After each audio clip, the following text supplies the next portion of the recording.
ეს უნდა ყოფილიყო ჩუმად ბირთვული რაღაცის საიდუმლო გადაცემა, რომელიც შეუმჩნევლად უნდა გაევლო და არასოდეს აღმოჩენილიყო.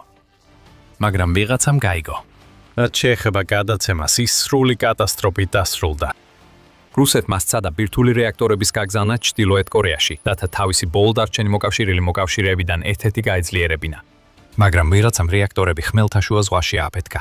ეს იყო აშშ-ო, გერმანია. საოცარია, მაგრამ ეს შეიძლება ჩინეთიც კი ყოფილიყო. ვინც არ უნდა ყოფილიყო, შედეგი ნათელია. ჩრდილოეთ კორეა რეაქტორებს ვერ მიიღებს. დავიწყოთ საფუძვლებით. 2024 წლის 23 დეკემბერს რუსული სატვირთო გემი სახელად ურსა მაჟორი სერიოზულ პრობლემაში აღმოჩნდა ხმელთაშუა ზღვაში. გემზე აფეთქებების სერია მოხდა, რაც საბოლოოდ მის ჩაძირვას გამოიწვია აუხსნელ გარემოებებში ესპანეთის სანაპიროდან დაახლოებით 60 მილში. იმ დროის ანგარიშები მიუთითებდა, რომ არ არსებობდა მიზეზი ამ აფეთქებების მოხდენისთვის. რუსეთის საგარეო საქმეთა სამინისტრომ განაცხადა, რომ აფეთქება მოხდა ძრავის განყოფილებაში, როგორც BBC-მ 24 დეკემბერს გაავრცელა. იმავე წყარომ არ მიშნა, რომ ურსა მაჟორი სანქტ-პეტერბურგიდან 12 დღით ადრე იყო გასული და ვლადივოსტოკში უნდა მიემგზავრა 2 უზარმაზარი ამწის ტვირთით. მაგრამ BBC-ის ანგარიში იყო ერთი საინტერესო პატარა დეტალი, რომელიც ახლა ძალიან მნიშვნელოვანი. დანიშნულების ადგილი დამოუკიდებლად ვერ დადასტურდა. ამბის ზოგიერთი ასპექტი უბრალოდ არ იყო ლოგიკური. ურსა მაჟორი აშშ-ს და რამდენიმე სხვა ქვეყნის მიერ იყო სანქცირებული, რაც მას რუსეთის ჩრდილოვანი ფლოტის სავარაუდო ნაწილად აქცევდა. მაშინვე ნებისმიერი მტკიცება იმის შესახებ, სად მიდიოდა და რას ატარებდა, ეჭვით უნდა შეგვეხედა. გემი ასევე იმავე ხმელთაშუა ზღვის რეგიონში მიცურავდა, სადაც კიდევ ერთი სანქცირებული რუსული გემი სპარტა იმყოფებოდა. ორივე გავრცელებული ინფორმაციით ინგლისის არხში რამდენიმე დღით ადრე გაიარა, ვიდრე აფეთქებამ ურსა მაჟორი შეარყია. რაღაც არ ემთხვეოდა ერთმანეთს. ეხლა ეს ის მარშრუტია, რომელსაც ვლადივოსტოკში მიმავალი გემი შეიძლება აირჩევდეს. ტერიტორია რუსეთის შორეულ აღმოსავლეთშია და ჩრდილოეთ რუსეთის გარშემო გემით გავლა საუკეთესო შემთხვევაშიც კი რთულია, ზამთრის პიკში კი პრაქტიკულად შეუძლებელი. თუმცა ვლადივოსტოკი თითქმის გვერდით ესაზღვრება ქვეყანას, რომელიც დიდი ხანია რუსეთის მოკავშირეა და განსაკუთრებით მას შემდეგ, რაც პუტინმა უკრაინას შეჭრა დაიწყო ჩრდილოეთ კორეას. უკვე ისმოდა კითხვები იმ ამბავთან დაკავშირებით, რაც რუსეთმა გემის შესახებ გაავრცელა. და ახლა თითქმის 18 თვის შემდეგ ჩვენ ვიწყებთ პასუხების მიღებას. ურსა მაჟორი ვლადივოსტოკში ანწეებს არმეებს. ის ჩრდილოეთ კორეაში ბირთვულ რეაქტორებს გადაჰქონდა. ყოველ შემთხვევაში ასე წერს CNN, რომელმაც 12 მაისს გამოაქვეყნა საგამოძიებო მასალა ურსა მაჟორის ბედზე. გამოცემა ამტკიცებს, რომ რუსეთის სანქცირებული გემი ჩრდილოეთ კორეისკენ ბირთვული რეაქტორებით მიემართებო და კიდევ უფრო შოკის მომგვრეთე ის მომგვრელია ის, რომ ძრავის ოთახში ხანძარი არა მექანიკური ან ტექნიკური გაუმართავობის, არამედ ბევრად უფრო საშიში მიზეზის გამო გაჩნდა. სანამ ამაზე გადავიდოდეთ, მოდით გავყვეთ იმ გზას, რომელიც ურსა მაჟორმა გაიარა, სანამ ზღვის ფსკერზე არ მოჩნდებოდა. სანქცირებულ გემს ყოველთვის ურსა მაჟორი არ ერქვა. ერთ დროს მას სპარტა 3 ერქვა და ის ვეტერანი იყო რუსეთის სირიის კამპანიაში, სადაც მას რუსული აღჭურვილობის ქვეყნიდან გასატანად იყენებდნენ. 2 დეკემბერს ქამელეონივით გემი ოსტლუგარის პორტში მიადგა, რომელიც ფინეთის ყურეში მდებარეობს და სხვათა შორის მარტის შემდეგ უკრაინის განმეორებითი და დამანგრეველი სიღრმისეული დარტყმების კამპანიის ობიექტი გახდა. იქ ყოფნისას გემი რაღაცით დატვირთეს და საჯარო მანიფესტის მიხედვით ვლადივოსტოკისკენ გაემართა. გემზე უკვე ნახსენები 2 ანწე, 129 ცარიელი სატვირთო კონტეინერი და 2 დიდი საკანალიზაციო ჭის სახურავი იყო. საკანალიზაციო ჭების სახურავები. ეს უცნაურად ჟღერს, რომ 1000 მილის მანძილზე ზღვით საკანალიზაციო ჭების სახურავები გაგზავნო. 11 დეკემბერს ურსა მეიჯორი მუსლუხადან გავიდა და მოგზაურობა დაიწყო. მისი გადაადგილება მთელ გზაზე აკვირდებოდნენ, ჯერ ლა-მანშის სრუტეში, შემდეგ კი საფრანგეთის სანაპიროს გასწვრივ. პორტუგალიის საზღვაო ძალების თვითმფრინავები და გემები აკვირდებოდნენ გემს, როცა ის მათ წყლებთან მიიწევდა. და ამ ერთობლივმა მეთვალყურეობამ დაადგინა, რომ ურსა მეიჯორს 2 რუსული სამხედრო გემი, ალექსანდრა ოტრიკოვსკი და ივან გრენი ახლდა თან. პირველი არის რუსული სადესანტო გემი, რომელიც აღჭურვილია 2.57 მმ-იანი ქვემეხით და ზალპური ცეცხლის რეაქტიული სისტემების და პორტატული საზენიტო სარაკეტო კომპლექსების გამშვები დანადგარებით. რაც შეეხება მეორეს, ეს კიდევ ერთი სადესანტო გემია, რომელიც საზღვაო ტექნოლოგიის მიხედვით აღჭურვილია იგლას საზენიტო სარაკეტო სისტემებით, 76 მმ-იანი AK-ას, 76 საზღვაო ქვემეხით და 30 მმ-იანი. AK-630 M2 ახლომოქმედების შეიარაღების სისტემით. ეს საკმაოდ დიდი ცეცხლის ძალაა იმისთვის, რომ ჩვეულებრივ სატვირთო გემთან ერთად გაგზავნოთ. კიდევ ერთხელ ამბავი უცნაურად ვითარდება. რისთვის დასჭირდებოდა რუსულ სატვირთო გემს, თუნდაც სანქცირებულს? სრული სამხედრო ესკორტი თუ მხოლოდ ანწეებს, საკანალიზაციო ჭების სახურავებს და ცარიელ კონტეინერებს ეზიდებოდა. ნამდვილად ეს ხომ კიდევ უფრო შესამჩნევს გახდიდა ამ საიდუმლო გემს. 22 დეკემბრისთვის პორტუგალიის საზღვაო ფლოტმა თვალთვალი შეწყვიტა და ურსა მაჟორი ესპანეთის წყლებში შევიდა. სწორედ აქ დაიწყო ყველაფერი ცუდად ურსა მაჟორისთვის. დაახლოებით 4 საათის შემდეგ, რაც პორტუგალიელებმა თვალთვალი შეწყვიტეს, გემი ესპანეთის წყლებში მნიშვნელოვნად შეანელასვა. ესპანეთში მაშველებმა რადიოთი გადმოსცეს, რომ შეემოწმებინათ რაიმე პრობლემა ხომ არ იყო მოსაგვარებელი. ურსა მაჟორის ეკიპაჟმა განაცხადა, რომ ყველაფერი რიგზე იყო. სპოილერის გაფრთხილება, არაფერი იყო რიგზე. დაახლოებით 1 დღის შემდეგ ურსა მაჟორმა მკვეთრად შეცვალა კურსი და თითქმის შუა დღეს, 23 დეკემბერს, გემის ეკიპაჟმა გადაუდებელი დახმარების თხოვნით მიმართა. მათ განაცხადეს, რომ გემის მარჯვენა ბორტზე 3 ძლიერი აფეთქება მოხდა, რის შედეგადაც 2 ეკიპაჟის წევრი დაიღუპა. ურსა მაჟორი ახლა უძრავი იყო. ესპანეთმა დაუყოვნებლივ დაიწყო მოქმედება და სამაშველო ჯგუფები გაგზავნა, რათა გადარჩენილი 14 ეკიპაჟის წევრი გადაერჩინა. დაახლოებით საღამოს 7:30 საათზე ადგილზე ესპანეთის სამხედრო ხომალდი მივიდა დასახმარებლად. ნახევარი საათის შემდეგ ივან გრენმა ყველა ახლომდებარე გემს უბრძანა, რომ დაზიანებულ გემთან 2 საზღვაო მილის დაშორებით დარჩენილიყვნენ და მოითხოვა სამაშველო ეკიპაჟი დაუყოვნებლივ დაებრუნებინათ. ესპანეთმა ბრძანებას დაემორჩილა და დამატებითი გემები აღარ გაგზავნა. ამის ნაცვლად ესპანეთმა ვერტმფრენი გაგზავნა და მცირე სამაშველო ეკიპაჟი დასვა. ადგილიდან გადაღებულმა კადრებმა აჩვენა, როგორც ცდილობდა მაშველის საძრაო განყოფილებაში შესვლას, მაგრამ ის დახურული აღმოჩნდა. მიუხედავად ამისა, მაშველებმა დაადგინეს, რომ ურსა მაჟორი სტაბილური იყო და ჩაძირვა ნაკლებად სავარაუდო ჩანდა. ისინი წავიდნენ. შემდეგ საღამოს 9:50 საათზე ივან გრენმა ინციდენტის ადგილზე წითელი სასიგნალო მაშხალების სერია გაუშვა და დაფიქსირდა 4 აფეთქება, რომლის ნიმუშიც, როგორც ესპანეთის ეროვნული სეისმური ქსელი მოგვიანებით განუცხადა CNN-ს, წყალქვეშა ნაღმების ან მიწის ზედა კარიერის აფეთქებებს გალდა. დაახლოებით 1 საათის შემდეგ ურსა მაჟორი ჩაიძირა. მყარი მდგომარეობიდან ჩაძირვამდე 4 საათზე ნაკლებ დროში გადასვლა უკვე საკმარისად უცნაურია, მაგრამ როცა ეს ყველაფერი ხდება მაშინ, როცა რუსული სამხედრო გემი სასიგნალო მაშხალებს უშვებს და კიდევ მეტი აფეთქება არყევს გემს, ამ ყველაფერს აზრი არ ჰქონა. მხოლოდ მაშინ, როცა გემის კაპიტანმა ისაუბრა, გაირკვა გარკვეული ინფორმაცია იმის შესახებ, თუ რას ატარებდა სინამდვილეში ურსა მაჟორი. კაპიტნის ნათქვამმა ყველაფერი შეცვალა. მაგრამ სანამ ამაზე ვისაუბრებთ, თქვენ უყურებთ სამხედრო შოუს და ჩვენ გაჩვენებთ სრულ სურათს, არა მხოლოდ სათაურებს. თუ არხზე ახალი ხართ, გამოიწერეთ, რომ ნახოთ მეტი მსგავსი ვიდეო. ახლა არის ერთი პატარა მინიშნება იმაზე, თუ რას ატარებდა სავარაუდოდ ურსა მაჟორი, რაც მისი ჩაძირვის დროს სათანადოდ არ გააშუქეს. ურსა მაჟორს ჰქონდა ბირთვული მასალების გადაზიდვის ლიცენზია და გემის კაპიტნის მიერ გაკეთებულმა განცხადებამ აჩვენა, რომ შესაძლოა სწორედ ამას აკეთებდა. გემიდან გადარჩენილი 14 ადამიანი გადაარჩინეს და ესპანეთის პორტ ქალაქ კარტახენაში გადაიყვანეს, სადაც ისინი ესპანელ გაონძიებლებსა და პოლიციელებს შეხვდნენ. დაიწყო გამოკითხვა, რადგან გაონძიებლები ცდილობდნენ მეტი გაეგოთ მომხდარის შესახებ. გემის კაპიტანი მოგვიანებით იგორ ანისიმოვად დასახელებული თავდაპირველად საუბარს ერიდებოდა. ისე უცნაურია. ურსა მაჟორი მხოლოდ ამწეებს, ლუქების სახურავებს და ცარიელ კონტეინერებს ეზიდებოდა რუსეთის ერთი ნაწილიდან მეორეში, ხომ ასეა? რატო უნდა ყოფილიყო ეს საიდუმლო? და რატო უნდა ყოფილიყო ეს ისეთი დიდი საიდუმლო, რომ კაპიტანს დაკითხვისას გავრცელებული ინფორმაციით საკუთარი სიცოცხლის ეშინოდა? ესპანეთის გაონძიებლებმა მალე გაარკვიეს. როდესაც ანისიმოვზე ზეწოლა მოახდინეს, რომ უფრო მეტი აეხსნა ურსა მაჟორზე დატვირთული ლუქების შესახებ, კაპიტანი საბოლოოდ გათხოვდა. ისინი საერთოდ არ ყოფილან ლუქები, როგორც CNN-ის გამოძიებამ გამოავლინა. გამოცემის ესპანური წყაროების მიხედვით ანისიმოვმა განმარტა, რომ ურსა მაჟორი რეალურად ატარებდა 2 ბირთვული რეაქტორისთვის განკუთვნილ კომპონენტებს, რომლებიც შეიძლება გამოყენებულიყო წყალქვეშა ნავებში.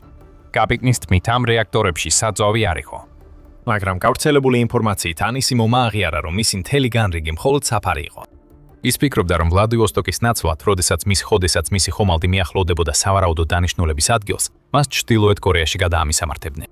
რაც შეეხება ამწეებს, კაპიტნის აზრით, ისინი საერთოდ არ მიეწოდებოდა. ისინი იქ იყვნენ იმისთვის, რომ დახმარებოდნენ მისი გაცილებით უფრო მგრძნობიარე ტვირთის გადმოტვირთვაში. საბოლოოდ ყველაფერი აზრს იძენს. რუსეთის უზარმაზარი სარკინიგზო ქსელი, რომელიც იმდენად გიგანტურია, რომ თითქმის 53,000 მილზეა გადაჭიმული, ნამდვილად უკეთესი არჩევანი იქნებოდა გემთან შედარებით, რათა არაფრით გამორჩეული ტვირთი ერთი რეგიონიდან მეორეში გადაეტანათ. მაგრამ ბირთვული მასალების სხვა ქვეყანაში გადატანისთვის წყლით უნდა ევლოთ. თუ ურსა მაჟორის კაპიტანს დაუჯერებთ, სწორედ ეს ხდებოდა. სატელიტური ფოტოები უსლუგას შესახებ ურსა მაჟორის დატვირთვის დროს ასევე მრავლის მეტყველი.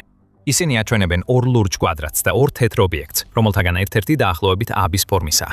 CNN აცხადებს, რომ ეს თეთრი ობიექტები განსაკუთრებით შეესაბამება ბირთვული რეაქტორის წნევის ჭურჭლის პროფილს, შესაძლოა VM4SG რეაქტორებს. ეს ვერ დადასტურდება, რადგან გემი, რომელიც მათ ეზიდებოდა, ჩაძირულია. და თეთრი ობიექტები გაქრა ორიგინალი ფოტოების გადაღებიდან ერთ კვირაში, დაახლოებით იმ დროს, როცა ურსა მაჟორი ოსლუგას დატოვა. ერთი სენსაციური გამჟღავნება მეორეს უკვე მოჰყვა, მაგრამ ის რასაც ახლა გამოავლენთ, ყველას მოუმზადებელს წაასწრებს. ურსა მაჟორის ბედი ტექნიკური გაუმართავობის ან ბორდზე მომხდარი შემთხვევის შედეგი არ ყოფილა. რაც შეიძლება ვიხილეთ ამ რუსული სატვირთო გემის ჩაძირვაში იყო იშვიათი მაგალითი დასავლეთის პირდაპირი სამხედრო ჩარევისა, რომელიც სპეციალურად იყო დაგეგმილი, რათა რუსეთს ჩრდილოეთ კორეაში თავისი არასტაბილური მოკავშირეებისთვის საშიში ბირთვული მასალები არ გადაეცა. ამიტომ უნდა დავსვათ კითხვები, რა ჩაძირა ურსა მაჟორი და ვინ გააკეთა ეს? რაც შეეხება დეტალებს, ანისიმოვმა მეტი ინფორმაცია გაამჟღავნა. მან განაცხადა, რომ ნახა 50 სანტიმეტრზე 50 სანტიმეტრის ზომის ხვრელი გემის კორპუსში და დაზიანებული მეტალი შიგნით იყო მოღუნული. ეს შიდა აფეთქებას არ მიუთითებს. ეს მიუთითებს, რომ რაღაცამ გახვრიტა ურსა მაჟორის კორპუსი და გამოიწვია აფეთქებები, რომლებმაც გემი გაანადგურა. United 24 მედია იუწყება, რომ ესპანელმა გაუნძიებლებმაც დაადასტურეს ეს შეფასება კორპუსის შესახებ. რამაც გამოიწვია ვარაუდი, რომ ქვეყანამ, რომელსაც ურსა მაჟორის შეჩერება სურდა, გამოიყენა იშვიათი ტიპის იარაღი, ბარაკუდას სუპერკავიტაციური ტორპედო. ესპანეთის გამოძიებამ დაასკვნა, რომ სწორედ ეს იარაღი იყო გამოყენებული. ეს მაღალი სიჩქარის ტორპედო, რომელიც წინ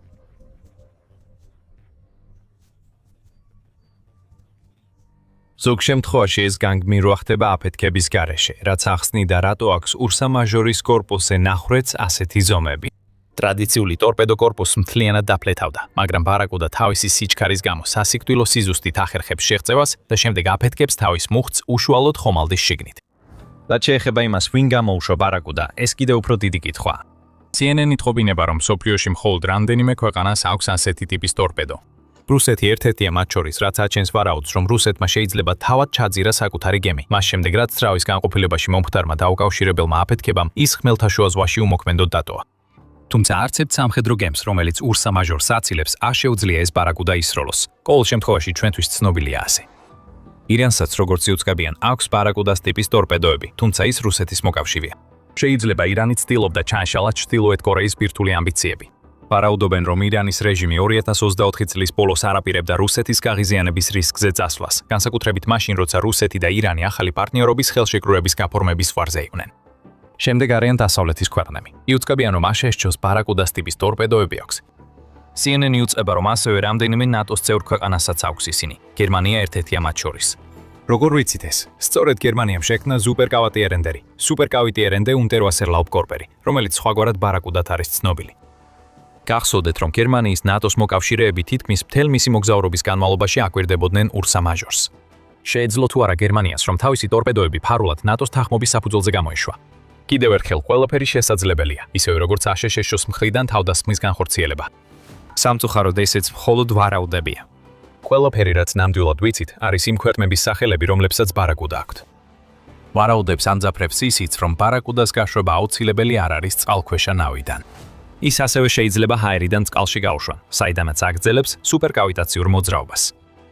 მაგრამ ამბავში კიდევ ერთი მოულოდნელი მომენტი გვაქვს. ბარაკუდა საზოგადოებას 2005 წელს პროტოტიპის სახით წარუდგინეს და იუწყებიან, რომ დაახლოებით 12 ასეთი ტორპედო დამზადდა.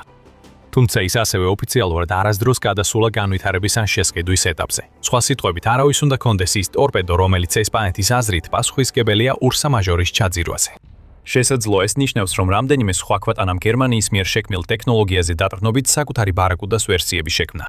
თუ ასე, ამაზე ნამდვილად არავინ საუბრობს, რაც კიდევ უფრო ანძაფრებს საიდუმლოს ურსა მაჟორის ჩაძირვის გარშემო. პენტაგონმა, ესპანეთისა და დიდი ბრიტანეთის ხელისუფლებამ, ისევე როგორც ურსა მაჟორის მფლობელებმა, ყველამ უარი თქვა კომენტარზე, როდესაც CNN-მა მათ მიმართა. ამიტომ პასუხი კითხვაზე, ვინ დაესხა ურსა მაჟორს, დამოკიდებულია იმაზე, ვინ იცოდა რას ატარებდა გემი და ვის აქვს ინტერესი, რომ ჩრდილოეთ კორეამ ვერანაირი მნიშვნელოვანი სამხედრო ტექნოლოგია ვერ ჩაიგდოს ხელში. ამ შემთხვევაში შეერთებული შტატები ჩანს მთავარ კანდიდატად. ასევე არც ერთი ნატოს ქვეყანა არ სურს, რომ ჩრდილოეთ კორეა გაძლიერდეს. დაუბრუნდეთ იმას, რაც გამოიყენეს ურსა მეიჯორის ჩაძირვისთვის. ზოგიერთი ფიქრობს, რომ ბარაკუდა საერთოდ არ იყო ფაქტორი. ერთ-ერთი ასეთი ადამიანი მაიკ პლანკეტია, რომელიც ჯეინზის თავდაცვის დაზვერვის კომპანიის უფროსი საზღვაო პლატფორმების ანალიტიკოსია. პლანკეტი ამბობს, რომ ურსა მეიჯორის კორპუსში არსებული ხვრელის ზომა და ფორმა შეესაბამება იმას, რასაც ის ელოდებოდა კორპუსზე მიმაგრებული ნაღმით გამოწვეული აფეთქების შედეგად. ეს ჟღევს როგორც ფორმირებული მუხტის ასაფეთქებელი მოწყობილობა, რომელიც ვიღაცამ ან რამემ კორპუსთან მიამაგრა, აცხადებს პლანკეტი. მაგრამ ეს კიდევ უფრო მეტ კითხვას აჩენს. ეს ნაღმი წინასწარ უნდა დაემაგრებინო ვიღაცას ან რამეს ურსა მეიჯორის კორპუსზე. რინ შეძლებდა ამის გაკეთებას, მაშინ როცა რუსული სატვირთო გემი მიცურავდა ხმელთაშუა ზღვაში? შესაძლოა ამ კითხვაზე პასუხი არასდროს გავიგოთ. და ასევე შეიძლება არასდროს გავიგოთ ზუსტად რას ეზიდებოდა ურსა მაჟორი. როდესაც CNN-მა დაუკავშირდა ადამიანს, რომელსაც იგივე სახელი და გარეგნობა აქვს, როგორც გემის ყოფილ კაპიტანს, დამატებითი კომენტარისთვის მან გაჩუმდა და თქვა, რომ პენსიაზეა გასული. შავი ყუთი, რომელიც უნდა ამოტივტივებულიყო ურსა მაჟორის ნამსხევებიდან, ოფიციალურად არასდროს აღმოუჩენიათ, თუმცა როგორც ჩანს, ის ან რუსეთს აქვს, ან ესპანეთს. რაც შეეხება თავად გემის მფლობელებს Oberon Logistics, მათ მომხდარი მიზანმიმართულ ტერორისტულ თავდასხმად შეაფასეს. ამის გარდა არავის მიმართ ოფიციალური ბრალდება არ წაუყენებიათ. შეიძლება იფიქროთ, რომ ურსა მეიჯორის ისტორია აქ მთავრდება. ასე არ არის. აშშ-ში ჩაძირვის ადგილის ირგვლივ კნოსავდა კიბეც პირდაპირ მნიშვნელობითაც კი, რადგან CNN-ის ცნობით, მათ ორჯერ გაგზავნეს WC-135R ტიპის თვითმფრინავი ამ ადგილზე. 2025 წლის 28 აგვისტოსა და 2026 წლის 6 თებერვალს. რატომ არის ეს მნიშვნელოვანი? საქმე ისაა, რომ WC-135R ცნობილია როგორც ბირთვული მაძებარი, ანუ სწორედ ის ტიპის თვითმფრინავია, რომელსაც აშშ-ში გაგზავნიდა, თუ წყალქვეშ ბირთვულ მასალებს ეძებს. რაც შეეხება რუსეთს, მან ურსა მეიჯორის ჩაძირული ნამსხევები მოსვენებით არ დატოვა.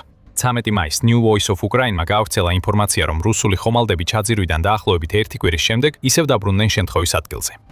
ამ ხომალდებს შორის იყო იანტარი, რომელსაც თავისი ისტორია აქვს. ხშირად ადანაშაულებენ, რომ იანტარი ჯაშუშური ხომალდია, რომელსაც ნატოს წყლებში დივერსიების განხორციელება ევალება, ასე რომ მისი გაგზავნა საინტერესო არჩევანია. ერთი შეხედვით მისის Whisperskeris სკანირების უნარი კარგ არჩევანს წარმოადგენს რუსეთისთვის, თუ მას სურდა გაეგო რა მოხდა სინამდვილეში ურსა მეიჯორთან და მის ტვირთთან. იანტარი ასევე 5 დღე იმყოფებოდა ურსა მეიჯორის ნამსხვრევების ზემოთ. მაგრამ როცა ეს 5 დღე დასრულდა, Whisperskeris ფსკერზე კიდევ 4 აფეთქება დაფიქსირდა. როგორც ჩანს, იანტარმა შეიძლება მნიშვნელოვანი როლი ითამაშა ურსა მეიჯორის და მისი ტვირთის საბოლოოდ განადგურებაში. ერთი რამ, რისი თქმაც დანამდვილებით შეგვიძლია ისაა, რომ ურსა მეიჯორი აღარ არსებობს და თუ ხომალდი რუსეთიდან ბირთვულ რეაქტორებს ეზიდებოდა, ეს ჩრდილოეთ კორეას გააბრაზებს. ჩრდილოეთ კორეამ 2021 წელს გამოაცხადა მიზანი, შეექმნა ბირთვული ენერგიაზე მომუშავე წყალქვეშა ნავი, როგორც დიქტატორ კიმ ჩენ ინის 5 წლიანი შეიარაღების განვითარების გეგმის ნაწილი თავისი ქვეყნისთვის. კიმ ჩენ ინმა მას შემდეგ რამდენჯერმე ახსენა ბირთვულ ენერგიაზე მომუშავე წყალქვეშა ნავის სურვილი, მათ შორის 2024 წლის იანვარში წყალქვეშა ნავიდან გაშვებული ფრთოსანი რაკეტის გამოცდის დროს, როგორც სტრატეგიული და საერთაშორისო კვლევების ცენტრი იუწყება. ალბათ არ არის დამთხოვა, რომ ურსა მეიჯორმა უსლუგადან აიღო გეზი. მხოლოდ რამდენიმე თვის შემდეგ, რაც გავრცელდა ინფორმაცია, რომ ჩრდილოეთ კორეამ ჯარისკაცები გაგზავნა პუტინის დასახმარებლად უკრაინასთან ომში, ეს იყო გარიგება, გაცვლა, რომელიც ცუდად დასრულდა. მაგრამ ეს ასევე მიუთითებს, რამდენად ღრმაა ჩრდილოეთ კორეასა და რუსეთის თანამშრომლობა. ურსა მაგორმა შეიძლება ვერ მიაწოდა ბირთვული რეაქტორები კიმს, მაგრამ რუსეთმა კიდევ სცადა ამის შემდეგ. აქვს თუ არა ახლა ჩრდილოეთ კორეას ის რეაქტორები, რომლებსაც თავისი სუბმარინებისთვის ეძებს? ამ კითხვებზე პასუხებს ალბათ ვერ მივიღებთ, თუ ჩრდილოეთ კორეიდან ბირთვული ენერგიით მომუშავე სუბმარინები არ გამოჩნდება. თუ აშშ-ში ამ ყველაფერში იყო ჩართული, ეს ჩართულობა ალბათ დიდი ხნის განმავლობაში გასაიდუმლოებული დარჩება. მაგრამ რაღაცაც ისეთი გასაიდუმლოებული არ არის, როგორც აშშ-ს სურდა, არის სრულიად ახალი იარაღი, რომელიც მან ირანში გამოიტანა. ეს იარაღი საერთოდ არ უნდა არსებობდეს, მაგრამ არსებობს და მას აქვს პოტენციალი თავიდან განსაზღვროს თანამედროვე ომი. გაიგეთ რა არის ეს ჩვენი ვიდეოს ყურებით და თუ მოგეწონათ ეს ვიდეო, აუცილებლად გამოიწერეთ The Military Show, რომ არ გამოგრჩეთ ის, რასაც შემდეგ შემოგთავაზებთ. მადლობა ყურებისთვის.